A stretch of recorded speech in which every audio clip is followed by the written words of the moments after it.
Hello and welcome. We are live across all of the platforms. Great stuff. Let's go live here as well.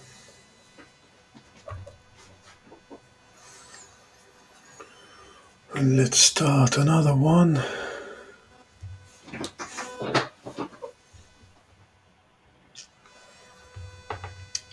Let's see.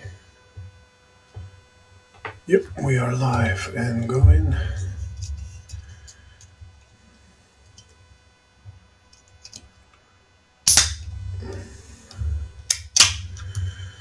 Hello guys. Welcome those of you who are joining in our cybersecurity Q&A live. Hopefully we're going to get a full house and we're going to chat about all things cyber. We are live across all of the platforms, YouTube, Twitch, Kick, and TikTok. So we'll see if we get some juicy comments today, see if we can help some people talk about their cybersecurity careers and answer some difficult questions and help people into cybersecurity. Hopefully people can improve their careers, find out more about cybersecurity, and just chat. So hopefully we'll get some more people coming in, and then we're gonna have some fun tonight, guys. Hello guys coming in. Welcome into cybersecurity Q&A. Just drop if you have, guys, any questions in the chat, and we're gonna have some fun for the next hour or so, chatting all things cybersecurity.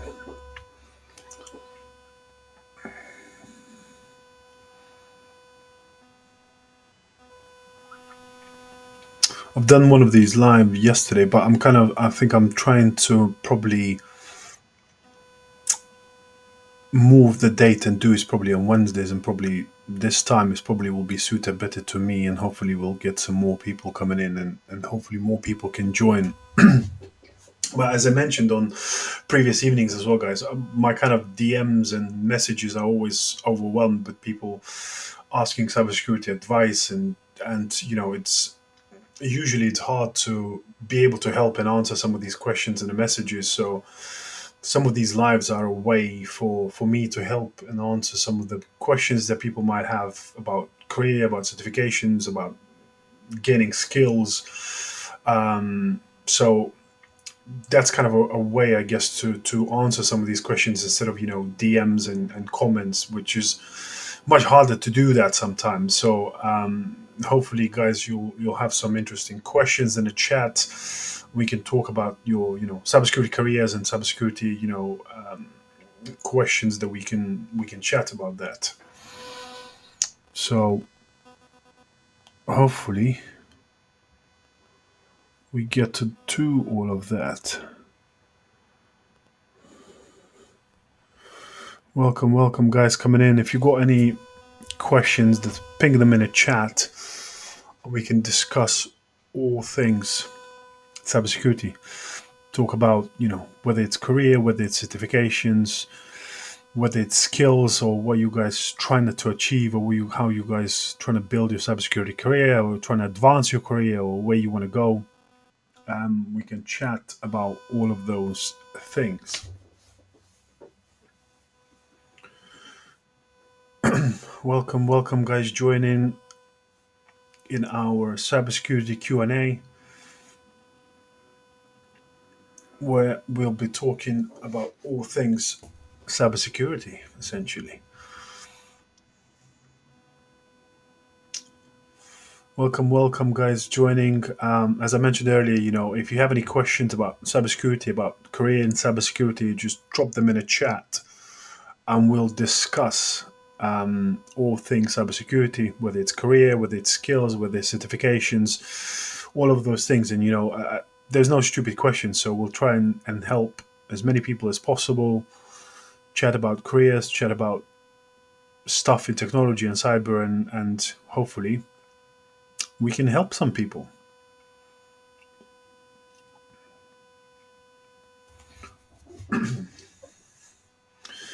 Hey, guys, coming in. I see some more people joining. We've got some people coming in YouTube as well, and we'll see if we can get some people joining in Twitch as well as Kick. And we'll see if we get some great questions from the crowd today as well, guys.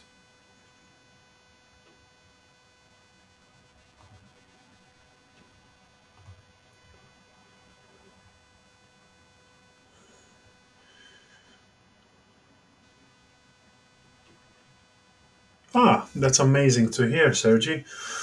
Well, all the best, and I hope you are, prepared for your cybersecurity interview. And it's always great to see and glad to hear, people finding and getting this, advice and using those skills and actually, hopefully landing roles. Hopefully you are prepared, but don't be disappointed if you know. I always say, don't forget, guys. Every interview, every opportunity is still a learning curve. Is if not, is a redirection of, you know, and plugging the gaps. But I wish you all of the success, Sergi. I'm sure you got this, and all of the best in landing your cybersecurity job. And hopefully next week or next video we can see and share your success.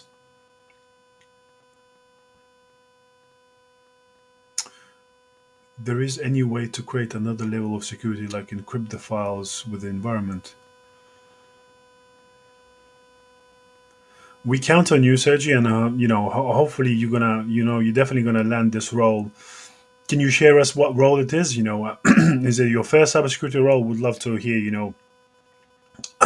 What's the interview for, and how you prepared for it, and hopefully helping other people to do the same. As I always say, we got some people asking questions on YouTube as well. So, hey, first time here, definitely YouTube. The YouTube guys saying they give this source, but will people really give you their secrets to do recon or whatever to exploit bugs? Yeah, see, well, nobody's going to obviously share if they got any bugs. Nobody's going to want to share, their way to exploit the bugs. Okay, so it's good to hear that you got some experience. So, all the best. What's the best path to a security engineer?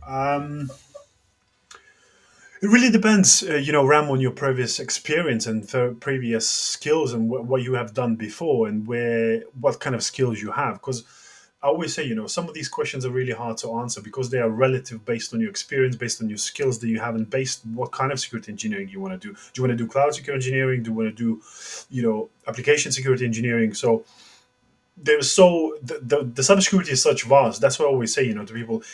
I get tons of questions. How do I break into cybersecurity? It's impossible to answer because cybersecurity is such a vast field. There's so many roles. So cloud security engineering, obviously, first of all, I would say you have to learn and understand cloud fundamentals. If you go covered the kind of the networking and all of the other fundamentals, then you have to understand how cloud works and doing cloud fundamentals and understanding how clouds operate, and then you can do security sort of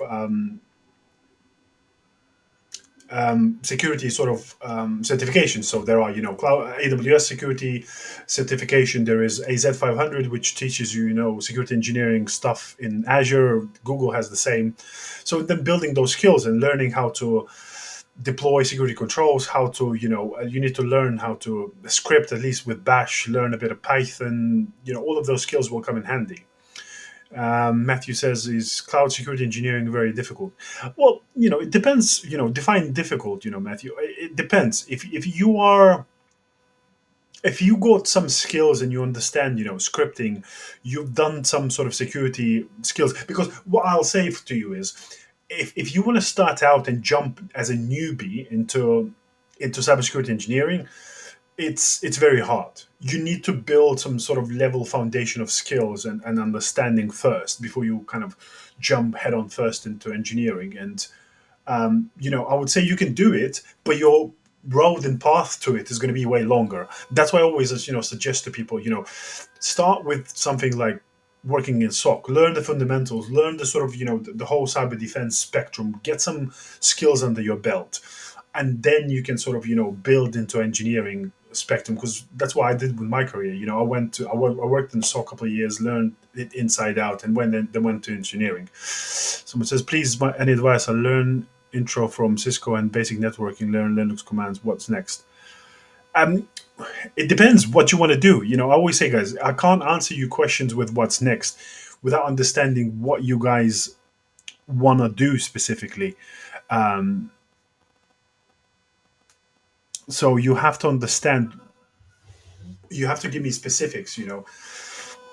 Security analyst. So if you've done the basics, the networking, the fundamentals, sort of the understanding of operating systems, hardware, the next skill is build security skills. So build home labs, go into things like Try Hack Me, overview CompTIA Security Plus certificate, and the knowledge within it. You don't necessarily need to chase certificates. We need to build skills. And I always say to people, building home labs is the best place to learn skills, because you will fix things, break things, and you understand how things operate.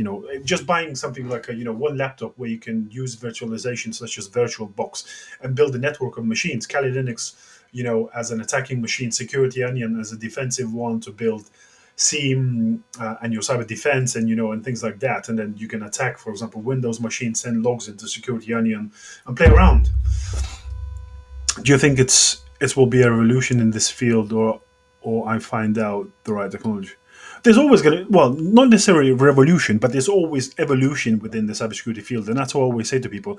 You can only join cybersecurity if you're really eager and conscious about continuously evolving and training, because if you're not, you're going to be left behind. Matthew says, I'm 25 and I'm in for systems degree. How do I become a hacker? Well, you just have to practice and hack, essentially, Matthew. Look at, OSCP material, learn how to use Kali Linux inside out, learn how to use Metasploit and all of the hacking tools within Kali Linux. And, practice and practice. Jump on Hack the Box and keep hacking the boxes. Write-ups, what you're doing, share your knowledge and share with the world how you are developing those skills to become a hacker. And that's the way to do it. What's the best way, Ram says, to get in a job in cloud security? Apply directly or use LinkedIn or what else? I always say to people nowadays, and you can probably check out some of my YouTube videos and some of the TikTok videos that I've shared. Applying directly is becoming a dying form of art, sort of landing a role, because you are competing with hundreds of people. And I share, even there's my YouTube video where I share 5 kind of specific tactics, how to leverage LinkedIn, how to get and network to people and meet hiring managers, how to document your learning journey and your development, because that kind of covers and talks for you 24/7, even when you sleep. Those are all places to enhance chances of landing a role. So check out some of the videos on my TikTok, or if you go in my bio, check my YouTube video. There's a longer video where I've condensed all of that information, and you'll find some of the tactics and techniques to use to improve your chances of landing a role. That's definitely the way. And obviously continue building skills and developing yourself, because that's the way you're gonna advance yourself and improve chances of landing that kind of cloud role. But back to see where you said, nobody's always gonna share ways to exploit bugs. Bugs, whenever you find them, you either find them and then share them on somewhere like HackerOne, or bug bounty platforms where you get paid for it. But if so-called zero-day exploits, they are kept a secret. So whenever you need one, so this is kind of a way to kind of organizations and hackers to kind of leverage that, and sometimes that becomes a commodity you can sell. Welcome. So there's new people joining in.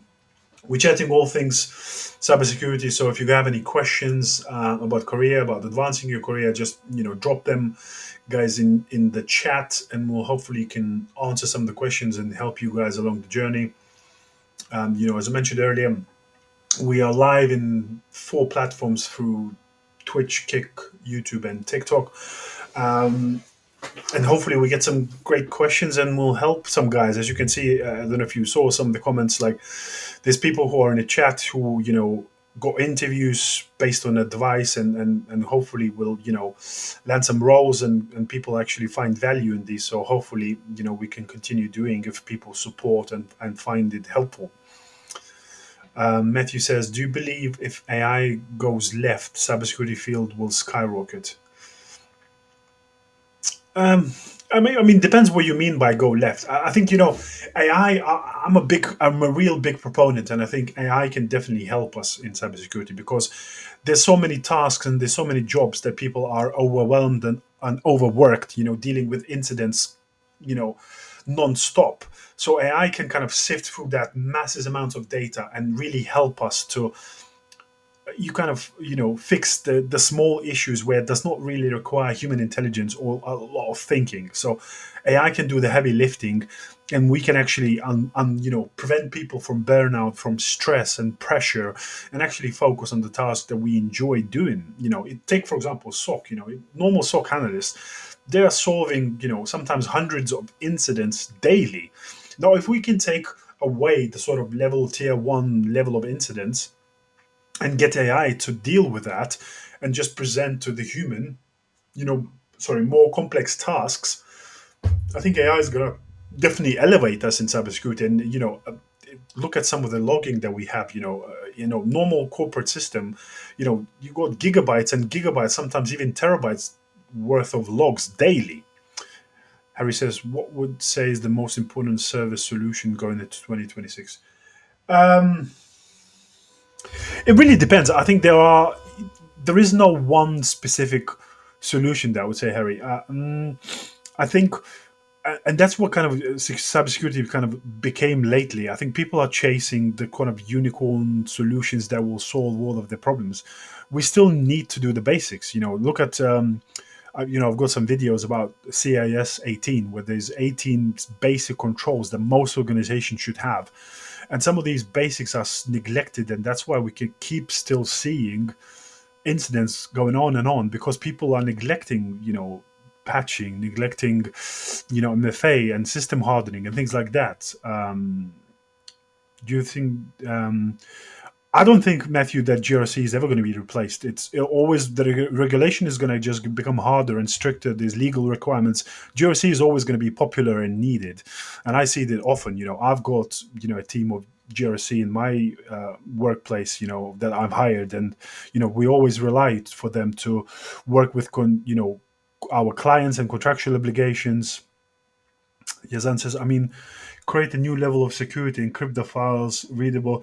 Yeah, of course you can, because quant computing and quant encryption is going to be important in the near future, because we are moving into the world where quantum computing is going to be the thing. So all of the old school AES encryption methods, it's probably going to die. So we're going to need to find ways to do it new ways. Learn to grind basic networking. What do I do next? As I said, LZ, I don't know if I'm pronouncing your name. It depends what you want to do, LZ, and where do you go next. You need to continue build skills, as I said before. Home lab, practice, try hack me, and all of these. You need to advance, and if you want to be an analyst, you want to build skills. As I said, build a home lab, build sort of your internal home lab SOC, and practice the skills. We got some more people. Greetings. This is the first time here. Do you think entry-level positions are still viable in today's market? I'm in the US. I'm entering the field next month. Wayne, yeah, definitely. I think there's always going to be requirements for entry-level roles. I think the only thing is what's kind of changing a little bit is that with advancement of AI, some of the entry-level roles kind of becomes a bit of a higher entry point, because as I said before, AI is kind of automating some of the low level tasks where in the SOC you would have a tier 1 analyst, and some of this is becoming automated now by AI, so now the entry bar is a bit higher. But if you diligently work, build skills, and as I kind of, if you look at my last video as well, where I talked about the 5 tactics to use and how to gain those skills and advance your career and how to land that first role, that there's definitely ways in it. What does day in the life of GRC analyst looks like briefly, says Matthew? Well, GRC analyst is about it's about looking at and managing risks, looking at enterprise risk register, doing business impact analysis on the tools and controls that you might have. It's about looking and, for example, whenever we do client engagements, what their contractual obligations for us is, preparing and reviewing policies of the annual reviews. It's looking about new compliance regulations coming in, whether it's, make sure that we comply with GDPR, make sure that we are compliant with ISO and preparing for ISO 27001 audits, making sure that, how do we manage and improve our NIST CSF comply, arrangement and things like that. So, and stuff. Yeah, there's plenty of stuff to do in GRC. MCM says, I'm 37 and an accountant. Is it too late to change career to something? No, definitely not. I know plenty of people. I myself, I think I changed my careers when I was 30, but I know plenty of people, and I mentored plenty of people because I did a lot of mentoring previously in caps lock, programs, and I mentored a lot older people. One of the best hires that I had was a guy that's been, he's a bit younger, but he was, was 16 years working in as an electrician. And he is probably one of the best hires I had ever, because I always say to people, there's two things: your attitude and your aptitude and your passion for learning and development and your curiosity are the ones that are the most important, because cyber is changing so quick that you need to be able to continuously learn, adapt, be curious about things. Technical stuff you can learn, but I can't teach you the passion for cybersecurity. You either have it or you don't. And if you have it, that's a step in the right direction. And then from there you can take it. Elsie, as I said before, I think people focus too much on the certs. You don't need a cert. You need a knowledge. Doesn't matter about certificates. I think people get too focused about, what cert to do to land the role. No certification will guarantee you the role. It's all about skills and knowledge. And as I said, home labs, try hack me, build skills that actually analysts do. Look at job descriptions. Look what people are asking of to be a security analyst. There's plenty of YouTube videos to explain what security analyst does and build those skills. No certification will guarantee or help you land the job. Most of the certifications teaches you theory. What hiring manager is looking for skills and experience.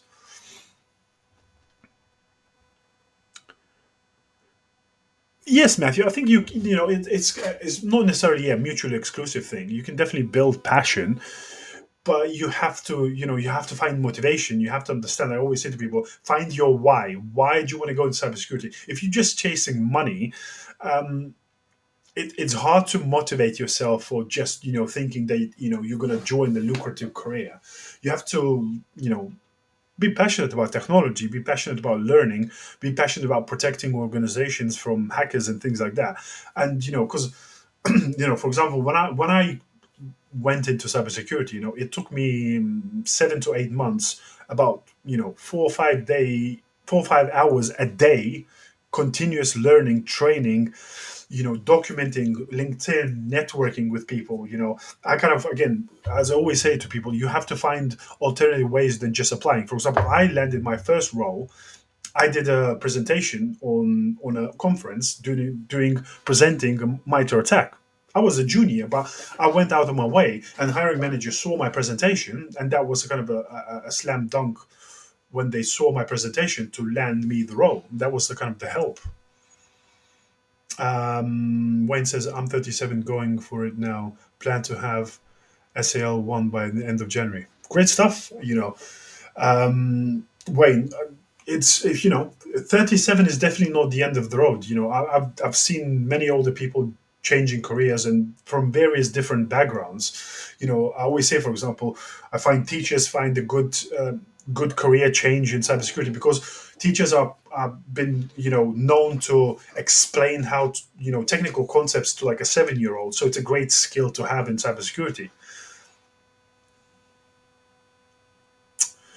Says, do you have a video on YouTube that explains what a security analyst is? I don't think I have, but you can. I'm sure you can find Elsie and sort of find videos what analyst does, what a day in life in a SOC look like. Because essentially, SOC analyst or analyst is the person who looks at, from cyber defense perspective, works on a blue team and essentially investigates incidents. You work with SIEM, which is Security Incident and Event Management Platform. You work with, EDR, endpoint detection and response tooling, and essentially help protect organization. So you need to understand how SIEM works. You need to understand how vulnerability management works and patching. You need to understand how endpoint detection tooling works, how to configure them. For example, I always say if you want to be an analyst, the great certification to start with is Microsoft SC200. So specifically, Microsoft Security Analyst pathway into doing that whole path. So that's going to help you. Matthew says, do soft skills and presenting ability help you stand on cyber? Definitely.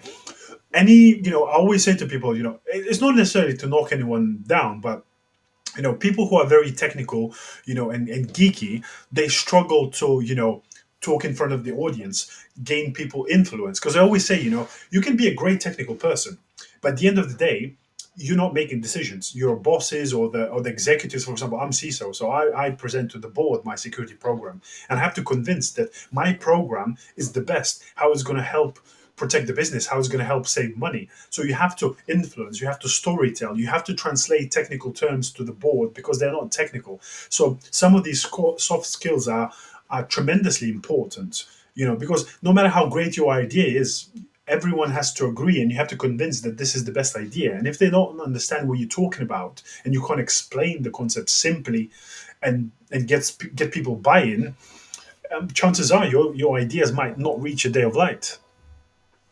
So definitely, yeah, soft skills are tremendously important in that sense. We get some good questions, guys. Keep them coming, and we can keep chatting about various things, And as I always say to guys, one thing I always want to prepare, I don't want to, sound kind of rude, but you have to do the homework. Sometimes I feel, that the questions that I get in my DMs, like, oh, I want to go into cybersecurity. Well, to me, that seems like you want me to build you the whole roadmap and give you all of the pathway into cybersecurity without you doing anything. You have to do research. You have to understand what you want to do within cyber, where, what, prepare yourself and help me to help you, because you need to sort of have a level of understanding. You have so much information at your fingertips. So understand what role you want to land within cyber, understand what pathway to take, and then find the specific, questions that I can actually help you instead of, something very, very vague.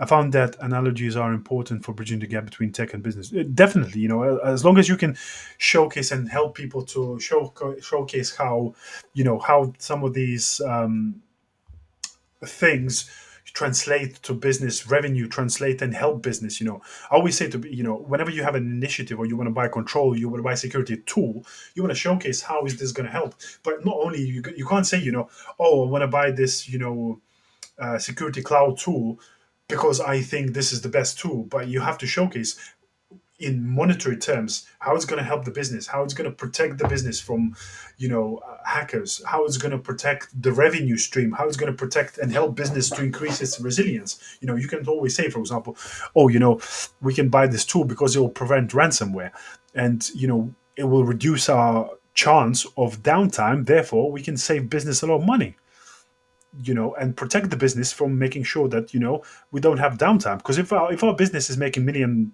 an hour, and due to ransomware we can be down for 24 hours, that means we're losing 24 million. Now, if we can buy a tool for fraction of that cost and prevent that risk, that's an amazing thing. Proletarian says, I wonder how much in cybersec outside of technical work, for example, do you enforce EEC? I'm not sure what EEC is, but let me just have a look.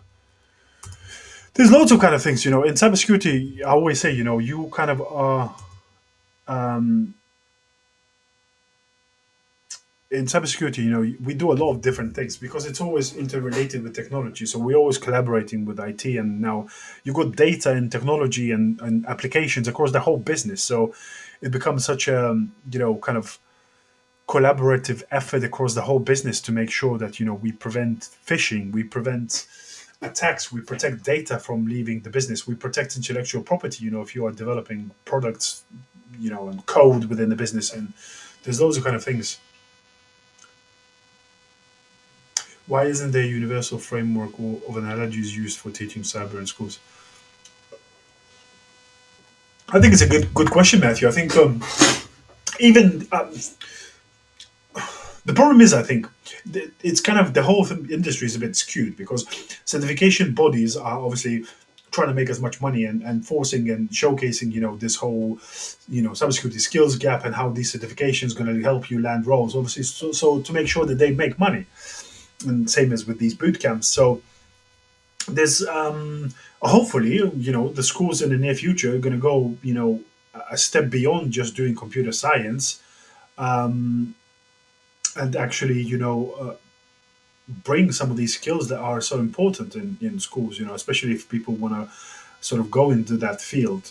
Because especially, I think, even universities now, they still teach a lot of theory where we need actually people gaining skills. Because I always say again, I'm kind of convinced that having cybersecurity degree is pretty much pointless because in no way, shape, or form it prepares you for the work. It's nice to have if you want to go university, but I think it's a waste of money. As he says, what kind of projects, labs, or portfolios make a junior candidate stand out to employer? As I mentioned, Elsie, before, so building your actual home network. So get VirtualBox, and you can build 3 machines on a VirtualBox. Kali Linux, your hacking and attacking machine, Security Onion, your cyber defense machine, and a Windows server. Connect them in the network, and then learn how to use Kali Linux and attack the Windows machine. Send the logs from Windows machine to the Security Onion, where you can investigate, where you can build SIEM, learn how to harden the Windows server, learn how to harden, for example, Active Directory and secure it. Learn all the tools on Security Onion. Learn how to patch systems and run vulnerability management. There's plenty of stuff to do, but that's just a flavor to start with. You probably go work for the next 3-4 months. Do you believe that masters is pointless if I have my bachelor's? I think so. I think, Matthew, I've done my masters in cybersecurity, and I spent about 10K on it, but I don't think it's worth the paper it's written on, and especially, I don't think I've learned anything in that course. Yes, I've done cybersecurity and digital forensics. Yes, I learned something about digital forensics, but I don't think in any way or shape or form it advances my career or helps me land a new job. Especially now I'm in leadership. Yes, some HR filters asks for a degree, but at the end of the day, I think still skills and my experience as a CISO is so much more important than any certificate or any degree that I have. So there is feasibility in doing it, but I think especially if it's expensive, I would rather read plenty of books and there are other ways to learn better and skills and advance your career way better, I think, than spending thousands and thousands of dollars or pounds on master's degree. Unless you want to do something very specific, like I think there are now master's degrees that kind of combine AI and cybersecurity, which kind of cool. I think especially we're moving in that world where securing AI or using AI for security is becoming really important. Because I was considering doing PhD in that space again, but it requires so much time, and I'm so busy currently that maybe sometime in the future I'll do a PhD, but not now.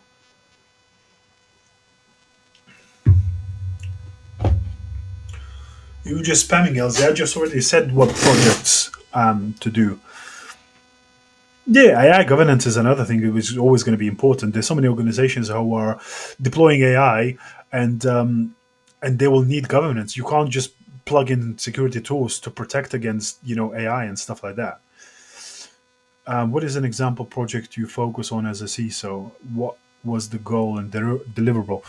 Well, my projects, for example, are some things like building and developing application security programs. So, for example, we are in the business of we build our own platforms and our own code. So I needed obviously a way to scale and build an application security program that I can deploy static, dynamic, and software composition analysis tools in the pipelines, and give developers tools to prevent them from creating vulnerabilities, and to close the loop and connect dev, sec, and ops together in sort of DevSecOps framework as an application security program. So, and the outcome was obviously, to reduce the number of vulnerabilities in our code, meet our contractual obligations to our clients as well, because we build platforms for the clients and big, telecoms businesses, essentially. So that's the kind of thing I do. The next, program I'm currently working on is data loss prevention, and how to, classify data, how protect data from escaping the organization, how we protect intellectual property and PII data and things like that. What is an emerging field? Matthew says, an emerging field is it's anything to do quantum, anything to do AI. Kind of that space is kind of emerging, and it's going to be, I guess, in the near future. But fields kind of change and swap. Cloud is still a big thing, and cloud security is always going to be there. But I think sort of AI is definitely it's here to stay, and things like that. So I think that's going to be important. Cyber Chris says, I'm doing a Osaka AI search next year. Well, good stuff. Good to see.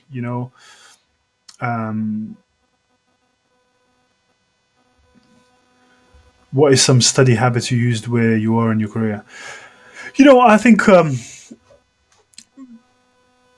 I kind of did a couple of things. So I had my iPad. So whenever I like watching material. So I always, used to travel whenever I did, all the CompTIA certs and some of the video certs.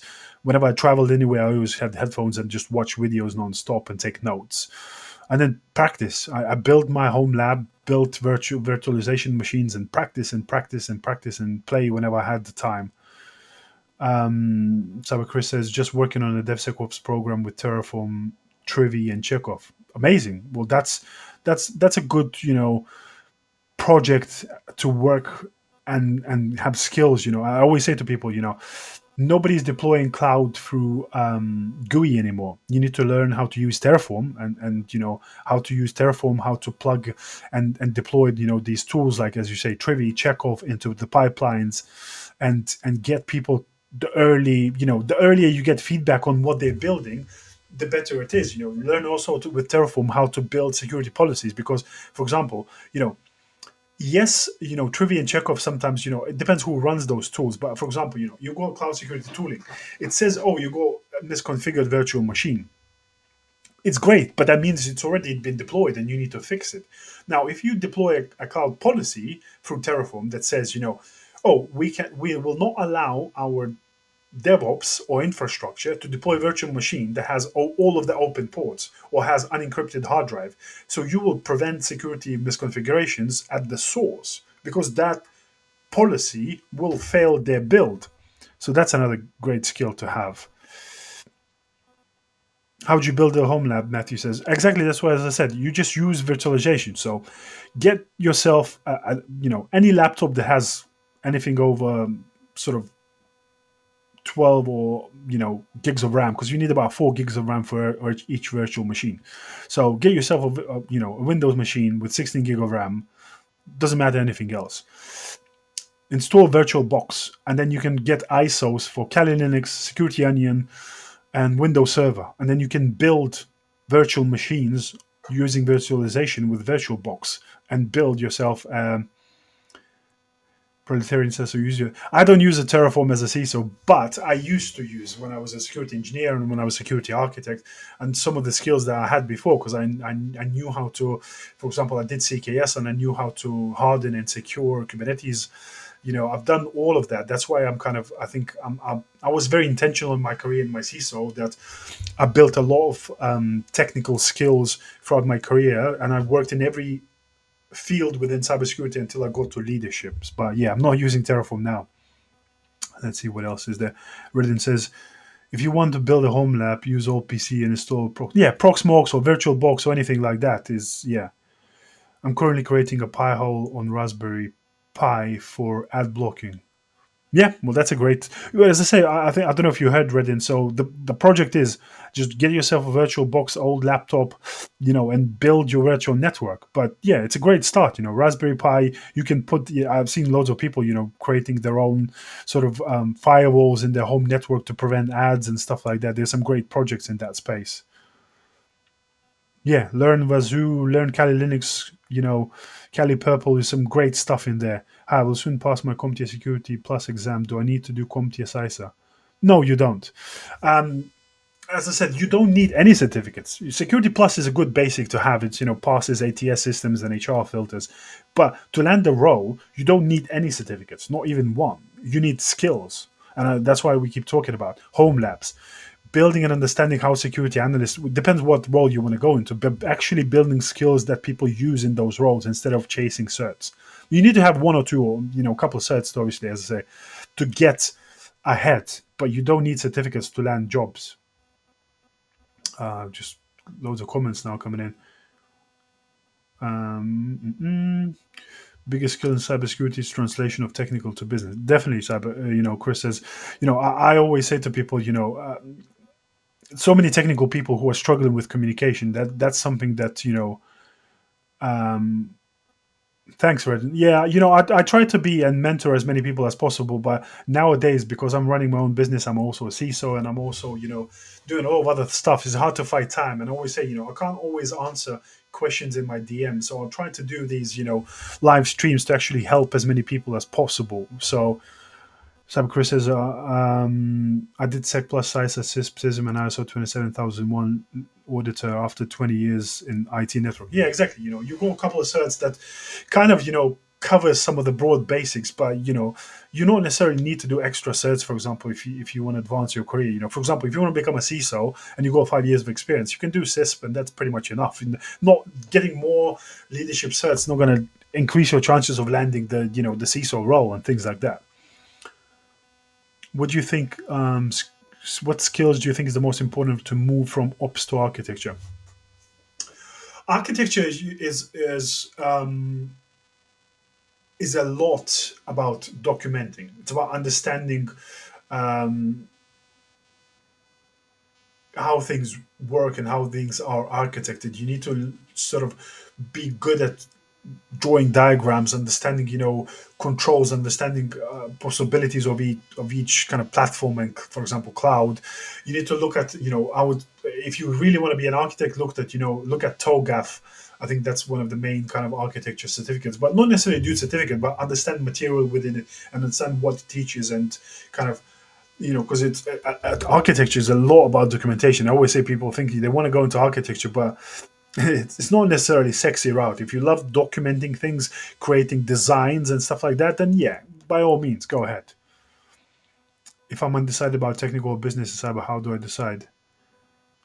Well, you have to kind of play around, Matthew, and understand. Maybe do some research what each role means within cyber, and then see what aligns to your skills and wishes.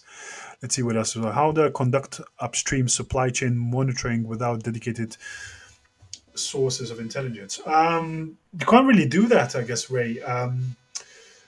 It's all about. I mean, you can do some stuff with it. You can do some stuff with kind of open source tooling and open source platforms. There are, when it says VirtualBox works well and it's great for beginner like me, setting up enterprise network after the seam. Yeah, exactly. Skills. That's definitely what's gonna advance you, Wayne. Let's see what else was in here. If I missed anything. The Invisible says, "What kind of labs, bro?" As I mentioned before, maybe you just joined later. The Invisible, it's about building your home lab and network. So building a network and virtual box with machines like Kali Linux, Security Onion, and Windows Machine, and actually learning how to attack each other, how to build your SIEM, learning how to do vulnerability scanning of those machines and detect vulnerabilities, learning how to push logs from, for example, Windows into Security Onion and set up sort of a SIEM, how to deploy, endpoint detection and response tooling and things like that, and how to configure them. That's kind of the stuff that's going to make you stand out. What to do after bachelor's in cybersecurity straight out of university? Build skills. Do home labs protection. Build skills. That's the only way you can do it. Yeah, definitely check out TOGAF because I think TOGAF is one of the most recognized. Whenever you see an architecture job specs, TOGAF is always, I remember, is always going to be mentioned in there. Yeah, yeah, Matthew. As I say, this have a look at YouTube tutorials. For example, one cool project if you want to experiment with, if you go on my YouTube, there is a video I've done about how to build a honeypot on AWS, which costs roughly like $10 to run per 24 hours. But you can turn it off after 24 hours. But I show how to build a honeypot in AWS, and actually you can see there's on a map in 24 hours where hackers are attacking, what vulnerabilities they're using, what ports they're scanning, what passwords they're trying to exploit. It's a really cool project to do if you want to put it on your CV. If you want to create a post on LinkedIn, you can do your own video. Again, it's some stuff like that you're actually showing to the world that multiplies your chances of landing the role. Because the video that you're going to post with your name, the post that you're going to make on LinkedIn, everyone can find it after a day, after a month, after 3 months. So whenever you apply to a job, someone can just Google your name and say, "Oh, this guy, he's built a honeypot. That's some cool stuff." And then he explained how he built it, what he saw in that honeypot. That is the multiplies your chances of landing the role. These are the kind of nuggets that you need to understand instead of, oh, I've got 20 certificates. Nobody cares how many certificates you got. If I'm going to ask you a question about how you think as a cybersecurity analyst, no certificate's going to help you to answer that question. You're just going to fail. So this is the real differentiator that really gonna, make you stand out and increase your chances of landing, great cybersecurity job. Yeah, keep them coming, guys. Can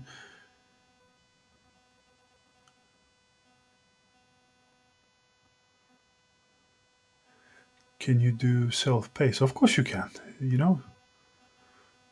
Self-pace is the best. I've done my career using. How important is Unix in cybersecurity? Um, it really depends. It's not as important as I think people used to think. There's definitely organizations who are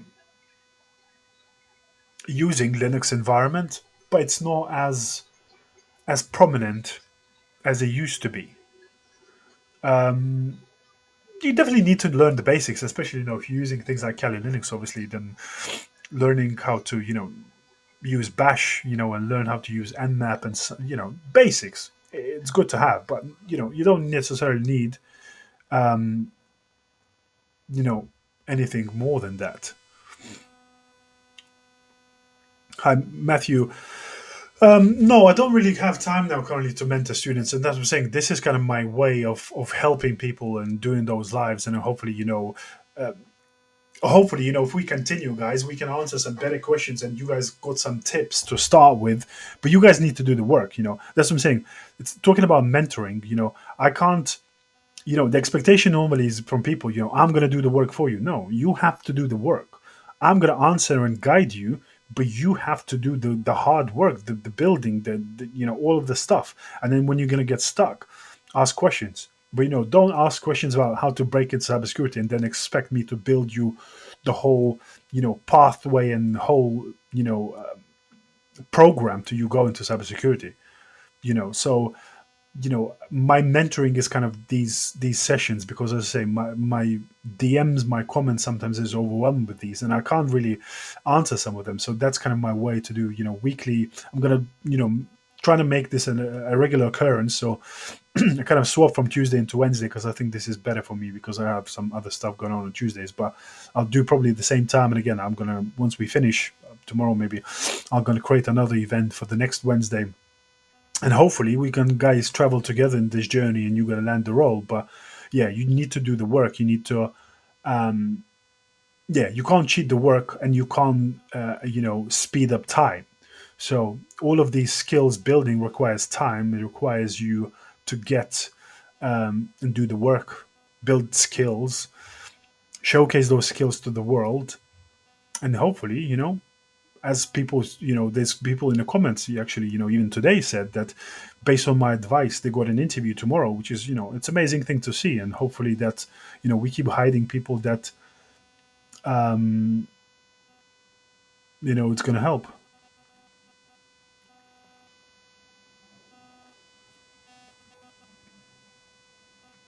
I think, I answered that question about 10 times already. What kind of projects or labs actually make juniors stand out to employers? It's the same thing. It's just building, as I said before, guys, building home labs, building those, machines on virtualization, and learning how to use Kali Linux to attack the Windows server, learn how to use Security Onion as a seam, as a defensive tooling, how to harden virtual machines and all of that.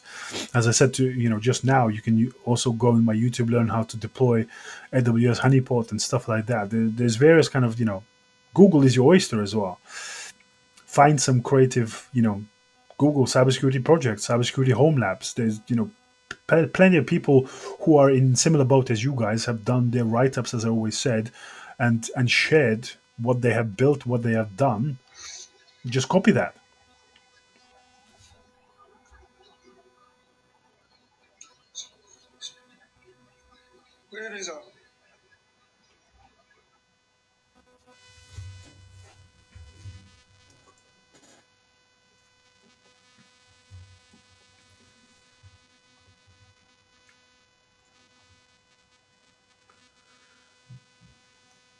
Any more questions, guys? Keep them coming. We've got a few more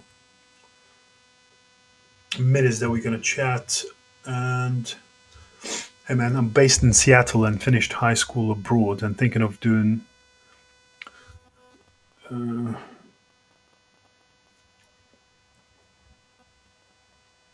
thinking of doing. What do you say?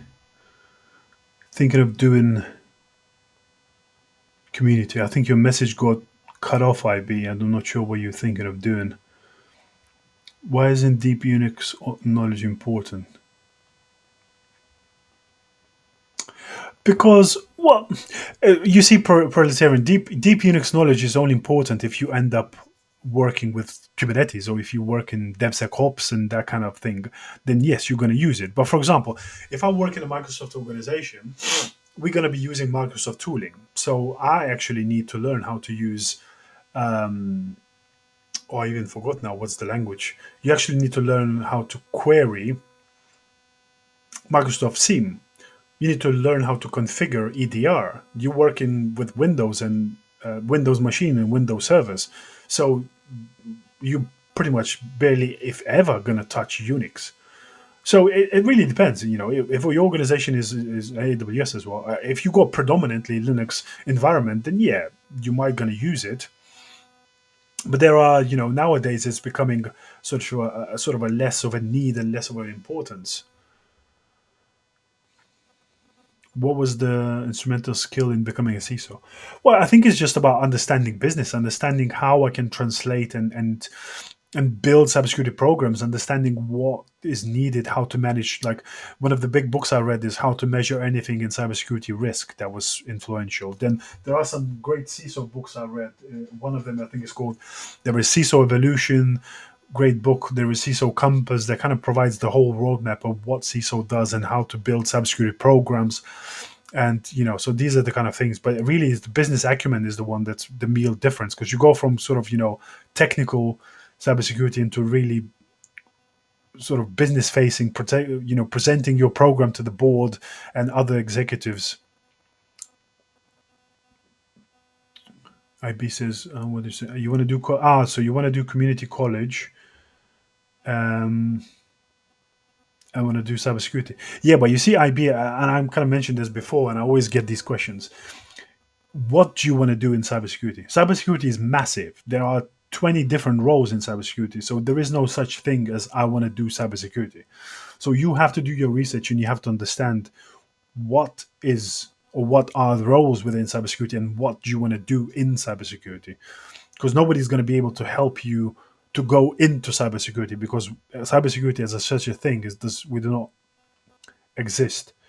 The Invisible says, what's your name on YouTube? Just go onto my bio. in TikTok, and you'll see there is a link to my YouTube channel. What do I have to do after CCNA? You don't have to do anything, Mohammed, after CCNA. You have to build skills.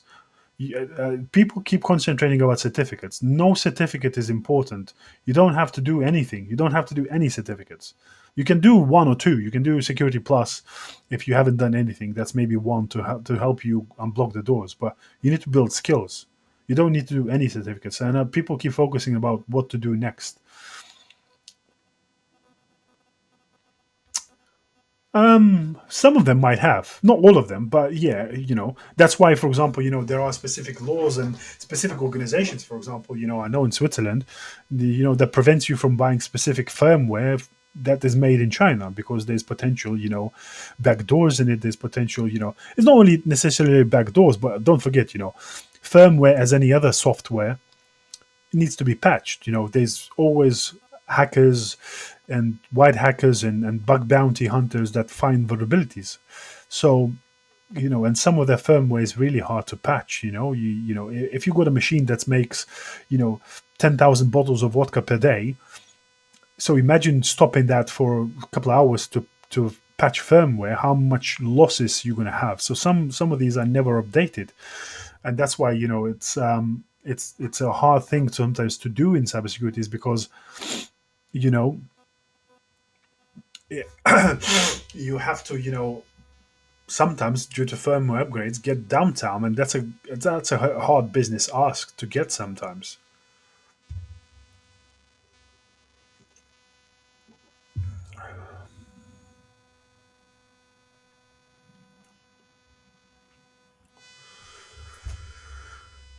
Any more questions? Last couple of minutes, if you go any more. Well, it depends what you want to do, Mo. What you want to do in cybersecurity. That will depend what kind of skills you need to get in order to get the job that you want or the career that you want.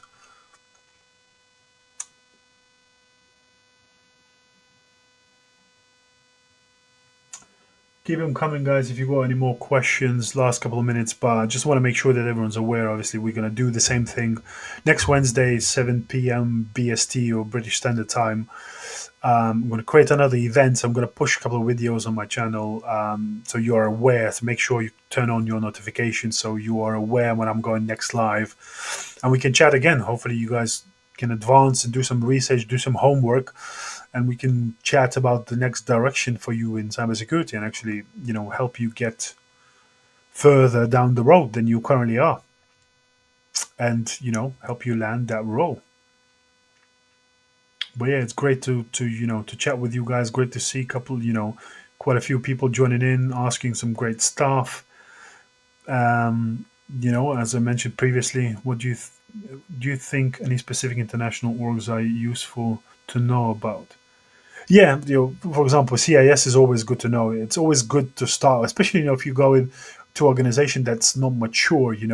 Doing CIS top 18 controls and understanding how they are deployed is really good. IIPs, is obviously privacy protection is always good, because sometimes stuff with cyber privacy and legal things, they sort of come hand in hand. So it's always good to know. How can we learn skills for free? Build home labs. Didn't build home labs. Get yourself a a laptop, and build virtual box and build virtual machines and do labs.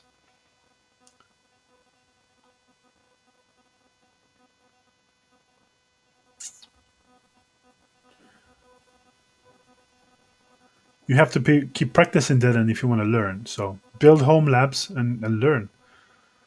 Yeah, exactly. So CIS even, there are now tools that you can deploy and test against CIS standards. You can run, for example, one of the home lab thing that you could probably potentially do, play around with, deploy a tool that you can run CIS benchmark, say, against your Windows server and understand which controls you are, failing. So yeah, it's great stuff to do and great stuff to learn. But yeah, I'm gonna leave you guys. I'm gonna love you and leave you here, guys. I'll see you all next Wednesday. Great chatting with you guys. Some great stuff. And we're going to chat next Wednesday, same time. And we're going to do another one of these, guys. So keep learning, keep researching, keep persevering, and you're going to get better at doing this. So we're going to chat next week. And hopefully you can, think of some better questions, build some home labs, and actually we can chat about this. So see you later, guys.